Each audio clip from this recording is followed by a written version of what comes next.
Force est néanmoins de constater, au vu de ses antécédents et de sa persistance dans la consommation et surtout dans la vente de ce type de produit, que les choses ne sont pas aussi simples, raison pour laquelle je vous demanderai de prononcer la peine plancher à hauteur de 4 ans, dont une moitié sera assortie d'un sursis avec mise à l'épreuve.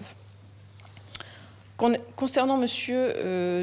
s'il se trouve lui aussi en état de récidive légale et compte tenu de ce qu'il a pu vous dire, qui n'est pas exactement de la même teneur que les autres protagonistes, je vous demanderai là aussi d'écarter la peine plancher, mais de prononcer à son encontre une peine de 12 mois d'emprisonnement, assortie intégralement d'un sursis avec mise à l'épreuve pendant un délai de 2 ans. Concernant monsieur, son implication dans les faits est tout à fait importante. Je vous demanderai donc de prononcer à son encontre une peine de 18 mois d'emprisonnement qui pourront être assortis d'un sursis avec mise à l'épreuve, mais pendant un délai de 3 ans. Concernant monsieur, là encore un ancrage très ancien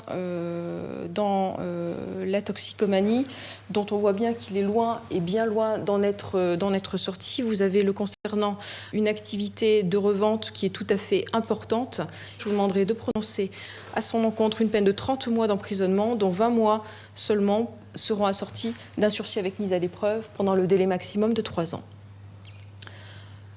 Concernant Emmanuel, vous avez une personne qui se présente à la fois en disant écoutez, il se passe effectivement plein de choses chez moi, beaucoup de monde défile et bien évidemment nous sommes dans les stupéfiants, mais je me mets des œillères et je ne vois pas tout cela.